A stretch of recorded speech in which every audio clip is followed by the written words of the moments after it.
channel bersama gue Yosua Valen, channel Perwira Muda.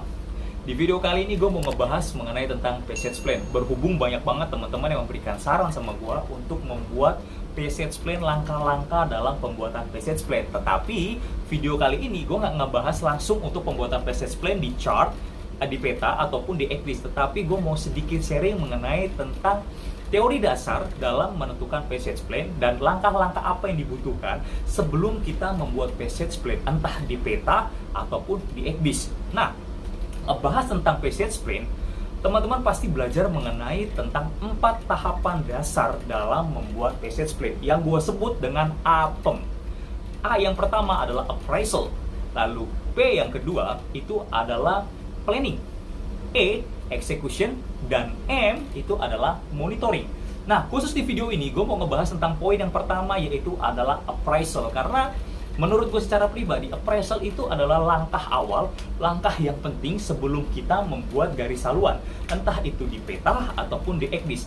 Tanpa adanya appraisal, sisa ketiga daripada 4 tahapan passage plan ini itu mungkin susah direalisasikan, kemungkinan besar ya. Makanya gue bilang bahwa tahap yang pertama, A yang pertama adalah appraisal, ini penting untuk kita sama-sama tahu, sama-sama kita pahami, belajar mengenai tentang appraisal ini. Nah, yang pertama adalah appraisal. Appraisal ini adalah penilaian. Penilaian, jadi setiap seorang navigator, khususnya second officer, akan berdiskusi dengan master dalam menentukan atau dalam menilai melakukan penilaian terhadap suatu garis haluan atau rute yang akan kita buat di atas peta ataupun di checklist. Jadi sebelum kita membuat garis haluan di peta ataupun di checklist, kita membutuhkan penilaian untuk membuat rute pelayaran kita dari satu pelabuhan ke pelabuhan yang selanjutnya itu dapat berjalan dengan aman. Nah, di appraisal ini, seorang second officer pasti akan mengumpulkan sebuah data, sebuah informasi mengenai tentang pelabuhan-pelabuhan yang akan dia kunjungi, ataupun mengenai tentang alur pelayaran yang akan dia lewati, mulai dari bahaya navigasi, mulai dari tide tablesnya, mulai dari chart yang akan dia gunakan kalau masih menggunakan peta, lalu dia akan mencari chart permit checklistnya, dan banyak banget segala macam yang perlu diketahui, mulai dari pilot boarding position, mulai dari lokasi daripada pelabuhan tersebut, lalu adakah VTIs yang harus dia tahu untuk masuk ke dalam pelabuhan tersebut, apakah ada TSS yang harus kita lewati di pelabuhan-pelabuhan tersebut ataupun di area-area pelayaran yang akan kita lalui atau kunjungi atau layari, atau kita layari. Nah, itu adalah tugas daripada seorang navigator, khususnya daripada second officer. Nah, second officer mendapatkan data dari mana aja? Yang pertama adalah menurut pengalaman, entah kita bisa bertanya dengan master ataupun kita bisa bertanya dengan officer-officer yang lainnya yang mungkin mereka pernah mengunjungi suatu pelabuhan atau suatu negara yang akan kita layari atau yang akan kita kunjungi.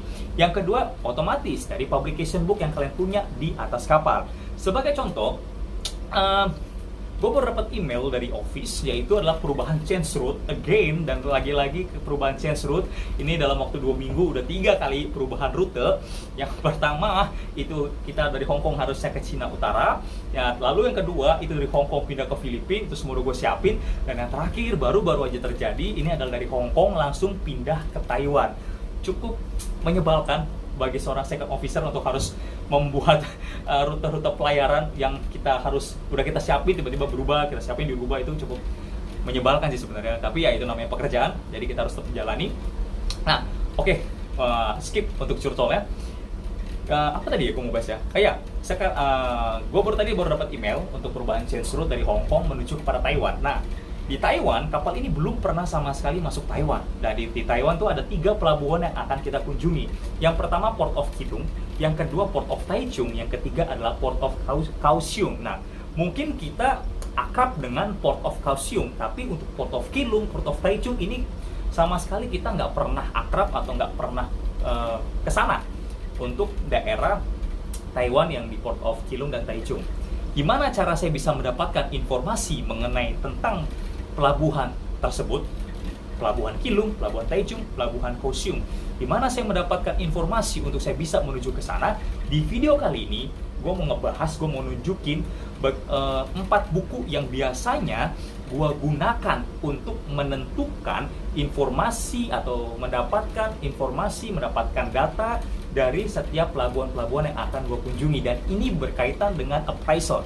Selain daripada kita berdiskusi dengan master atau kita bertanya tentang pengalaman master, kita juga harus membutuhkan sebuah buku publication book yang untuk mendapatkan informasi yang akurat mengenai tentang suatu pelabuhan yang akan kita kunjungi. Tetapi yang biasa ada banyak buku yang sering kita gunakan, tetapi bagi gue sendiri ini 4 buku yang paling penting, 4 buku yang paling gue sering pakai untuk menentukan atau mendapatkan sebuah data informasi, mulai dari pelayaran, mulai dari alur, mulai dari TSS, mulai dari pilot boarding position, mulai dari VTIs, dan letak daripada pelabuhannya tersebut. Empat buku ini buku yang menurut gua wajib dipunyai, dimiliki di atas kapal. Wajib yang harus kita bisa pahami, yang bisa kita pelajari daripada 4 buku ini. Dan gue akan ngasih tunjuk kalian mengenai 4 buku ini, apa sih isi daripada 4 buku ini.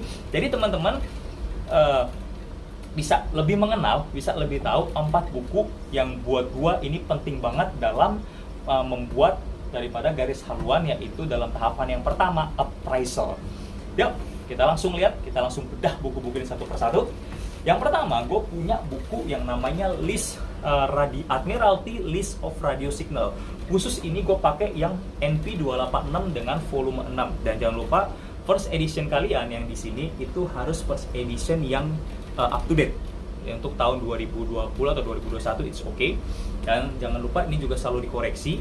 Kalau ada pengoreksian dari NTM, ataupun kalau kalian menggunakan Admiralty Digital Publication, di situ juga setiap minggunya kalian akan mendapatkan atau menerima untuk updatean untuk digital publication kalian. Ini buku yang pertama, nanti kita akan lihat isi semua daripada buku ini. Buku yang pertama, buku yang kedua nggak kalah penting adalah mengenai tentang ships routing, ships routing ya. Ini edisi yang ke 2019. Jadi ships routing ini pun penting banget. Ini ngebahas, ini buku ini berisi tentang traffic separation scheme. Jadi kalian bisa ngelihat TSS, jalur TSS pun dari sini kalian bisa mendapatkan informasinya. Nanti juga kita akan lihat isi buku ini. Lalu yang ketiga,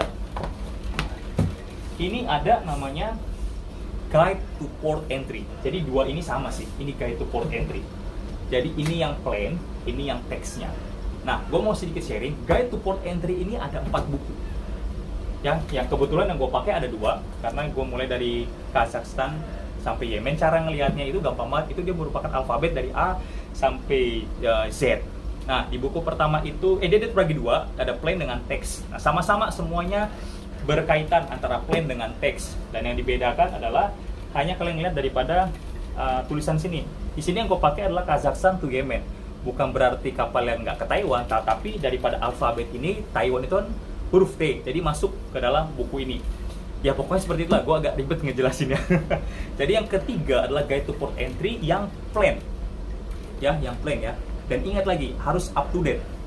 Ini yang tahun 2021-2022 volume 4. Nah, buku yang terakhir ini adalah mengenai tentang Guide to Port Entry, tetapi yang teks. Di sini kita bisa mendapatkan informasi mengenai tentang suatu pelabuhan akan kita tuju ini lengkap, mulai dari pilot boarding position, mulai dari VHF channelnya, mulai dari VTIs channel, mulai dari dokumen-dokumen apa yang perlu kita siapkan, terus bagaimana cara pelaporannya, bagaimana cara untuk melaporkan keberangkatannya seperti apa, tiba seperti apa. Ini semua di buku ini berisi semua tentang informasi mengenai tentang pelabuhan setempat yang akan kita kunjungi. Oke, cukup daripada teorinya, ngomong panjang lebar. Sekarang kita akan bedah satu-satu buku ini. Kita akan lihat garis besarnya, isinya apa aja yang berhubungan dengan appraisal. Jadi ini buku yang sering gue pakai dalam mendapatkan sebuah data, mendapatkan sebuah informasi dari satu pelabuhan ke pelabuhan selanjutnya. Ini ada yang gue bilang list of radio signal, ship routing, guide to port entry. Sekarang kita buka. Yang pertama itu list of radio signal. Oke. Ini adalah list radio of signal, dan ini ada beberapa kertas yang sering jadi patokan gue dalam mencari sebuah informasi mengenai tentang sebuah pelabuhan. Nggak kelihatan ya. Nah, ini ada pertama Cilung, ya ini tentang ada Taichung, lalu ada Kaohsiung. Ini data-datanya yang udah gue dapat. Ada pilot contact, pilot board position, Kaohsiung port control, dan segala macamnya. Ini gue dapat dari ke-4 buku ini. Tapi ini garis besarnya. Jadi kita lihat bentuk list of radio signal. Jadi dia bentuknya gini, list of radio signal. Ini NP2866, masih edisi di tahun 2020, dan wajib untuk dikoreksi setiap minggunya. Lalu kita akan buka yang Taiwan, ya, karena tadi gue butuh daerah Taiwan. Wait, ini Korea. Nope. Oke, ini Taiwan. Nah, ini gue udah dapet. Ini dia Keelung. Sebentar. Informasi Keelung. Ini dia letak posisi daripada daerah Keelung. Ada angtet locode-nya. Jadi keseringan office atau pencharter dia itu nggak ngasih nama pelabuhannya, misalnya Port of Keelung nggak, tapi dia memberikan kita locode daripada pelabuhan tersebut. Kayak seperti Keelung ini TW Kel, nanti juga Taichung beda, Kaohsiung juga beda. Nah, ini informasi yang bisa kita dapetin dari daerah pelabuhan Keelung. Ini ada pilotnya, ada kontak detail, VHF channelnya berapa. Ini 24 jam. Ini prosedurnya, ya, dari mana semua prosedur untuk pilot ordering, terus ada pilot boardnya, di posisi mana. Lalu kita bisa melihat daripada VTIs-nya, deskripsi mengenai tentang VTS. Lalu Keelung port radionya channel berapa, nih berada di channel 14. Lalu lihat prosedur juga dalam memasuki VTS daripada di daerah daerah Keelung port radio. Dia prosedurnya seperti apa. Jadi teman-teman bisa ngeliat ini secara garis besar. Lalu juga ini juga ada ini portnya. Ini ada bagian juga ada anchornya. Jadi semua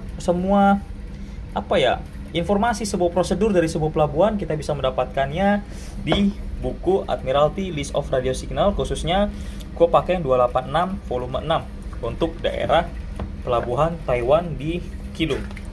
Lalu kita lihat lagi ada juga di Kaohsiung. Seperti sama, dia punya logo-nya juga beda, TWKHA, sedangkan yang di Keelung tadi TWKL. Jadi sometimes office atau pencharter akan ngasih kita tuh logo-nya bukan daripada Port of Kaohsiung, Port of Taichung, Port of dan lain-lain lah. Dia memberikan kita logo-nya. Sama semua pilot semua posisinya, VTIs-nya, ada kontak detailnya, prosedurnya seperti ini. Jadi ini isi daripada buku Admiralty List of Radio Signal. Ini buku yang pertama.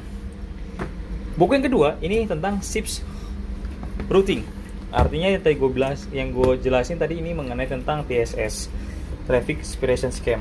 Nah, kalau bisa kita lihat, kalau kita belum mengetahui apakah perairan atau pelayaran tersebut, daerah tersebut ada TSS-nya atau tidak, kita bisa lihat dari sini. Ini bagian-bagiannya. Contoh aja gue ambil simple di Southeast Asia ya.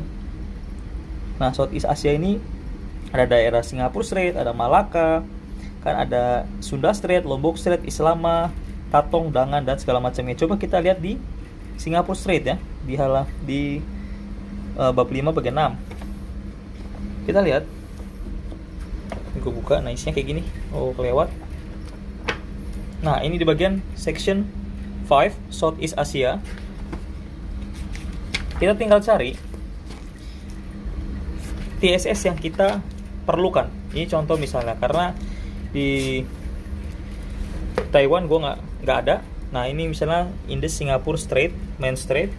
Terus ini kita bisa lihat, description of the traffic separation scheme-nya. Ini kita bisa lihat semua masalah tentang TSS. Lalu kita bisa melihat dia punya gambaran TSS seperti apa. Nah, ini dia. Teman-teman bisa lihat gambaran TSS mereka. Ini ada sektor-sektornya, sektor 8 ya. Lalu di sini kalau teman-teman lihat di sini ada sektor 7. Lalu kita lihat balik, ini mengenai tentang TSS. Ini secara garis besar ya. Sektor 8. Oke, itu isi daripada SIP Routing 2019. Editionnya 2019. Lalu kita masuk ke dalam Guide to Port Entry yang plain. Kita cari di sini adalah Taiwan. Ini berisi tentang pelabuhannya, gambaran daripada pelabuhan. Jadi kita bisa tahu, oh pelabuhannya seperti ini. Bentar, kita akan cari dulu RST. Mana dia? Taiwan. Ah, ini dia. Ini yang Kaohsiung dari Kaohsiung Anping. Oh ya, dari Kaohsiung. Kita lihat dulu nih Kaohsiung. Ini sebuah pelabuhan, gambaran daripada pelabuhan, port layout-nya. Di sini ada Kaohsiung bacanya. Lalu kita bisa lihat gambaran terminalnya di sini. Kita bisa cari tahu terminal 4. Kita sandar di terminal berapa? Kalau misalnya kita terminal 4, kita bisa lihat OLED, berarti terminal 4 adanya di sini. Terminal 6 dia adanya di sini. Terminal 3 di sini, 2 dan seterusnya. Karena kebetulan kapal gua adalah kapal kontainer. Ya. Kita bisa lihat terus tadi dari Taiwan, dari Kaohsiung juga ada Taichung. Sempat tadi di Taichung pun kita bisa lihat di mana pelabuhan daripada kontainernya. Kontainernya ada di sini, kontainer terminal 2. Segitu juga selanjutnya yang ada di Keelung. Oke, ini gambaran daripada Guide to Port Entry yang bagian plain. Sekarang yang bagian teks. Yang plain tadi itu adalah gambaran mengenai tentang port layoutnya. Sekarang teksnya yang kita butuhkan. Dan ini banyak banget informasi yang bisa teman-teman dapetin. Gua akan contoh ke Taiwan kita langsung. Oke, salah gue sih, gue belum kasih tanda tadi ya. Jadi agak lama, maaf ya.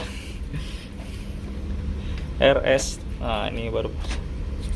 Cara ngebukanya sama aja sih, kalian bisa sesuai dengan abjad kok ini. Sesuai dengan abjad. Oke, ini dia dapat Taiwan. Oh. Oke, nah ini gue dapat di daerah Taichung. Ya. Ya betul. Nih gue dapat daerah Taichung, Port of Taichung. Gue akan lihat, Port of Taichung, positionnya ini, plane-nya lu bisa ngeliat di si plane section yang tadi. Ini tetap lagi dia pakai lockout TWTXG yang Taichung tadi. Lalu kita bisa di sini dapatkan overview location chart, peta daripada pelabuhannya, British Admiralty Chart-nya nomor 2618 dan 3231. Lalu kita bisa dapat nih nautical publication yang kita butuhkan. BA China Sea Pilot volume 3 NP32. Semuanya ada port limitnya, ada dokumen yang dibutuhkan. Untuk dalam mengirim pre-arrival dokumen, kita bisa ngeliat dari sini keterangan-keterangannya, lalu yang dibutuhkan oleh custom. Ini. Lalu ini ada port authority yang diminta, crew list dan passenger list. Ada ISPS-nya, maximum size. Ini ada kontainer kedalamannya sekian 14 meter. Dia punya maksimum size-nya. Ini ada keterangan, ada restriction-nya, ada bridge atau tidak. Sini ada keterangan mengenai arrival-nya. Lalu ada pilotage mengenai tentang boarding. The pilot boarding ground is located. Jadi diberikan kita lokasi daripada pilot boarding ground. Ada daerah-daerah anchorage. Nah, ini adalah practice vessel to communication arrival to quarantine. Jadi 36 sampai 6 jam sebelum tiba. Ini semua dokumen yang dibutuhkan pada saat arrival and departure. Ini untuk dapetin pre-arrival information. Ada entry permitnya. Terus kita bisa ngeliat di sini ada VHF, Taichung Port Control di channel berapa, and work on channel 14 dan channel 12-nya Aircraft and Dati Pilot. Artinya channel pilotnya ada di channel 12. Channel daripada Taichung Port Control channel 14 dan otomatis always selalu standby channel 16. Semua berada di sini. Mulai dari kontainer, tanker facility, pelabuhan tanker, LPG dan segala macamnya. Itu tadi Taichung. Terus terakhir Kita lihat lagi. Semoga sih gue simpen ya. Sorry. Oke, ini gue dapat di Kilung. Where is the Kilung? Oh sorry, Kaohsiung. Nah, ini gue dapat Kaohsiung. Ini Kaohsiung sama yang kayak tadi. Lagi-lagi loh code ya, pakai TWKHA. Ada location, chart, optical publication, port limit, dokumen yang dibutuhkan, maksimum size, passenger berapa dia punya kedalaman 17.6, 14.000 teus. Restricted approach. Di sini ada first entrance-nya, ada second entrance-nya. Jadi tergantung kita lewat mana. Tapi di sini keterangan kok ada directed approach to first entrance are directed to 11 meter. Lalu ini ada pilots-nya, notification, boarding, ada kontak, daerah anchor, semua ada di sini. Teman-teman tinggal baca. Pre-arrival, VTIs-nya pun ada, di channel berapapun VTIs-nya, ada kedalaman dan segala macamnya. Di sini teman-teman bisa dapat informasi mengenai tentang apapun yang kalian butuhkan di pelabuhan yang akan kalian tuju. Dan terakhir di Cilung, ini dia punya posisi, ini punya plane, ini punya lockoutnya lagi, TWKL, location chart, notika publication-nya pun ada, dan ini beberapa dokumen yang akan diperiksa di daerah Cilung atau Kilung, dan seterusnya hampir semuanya sama.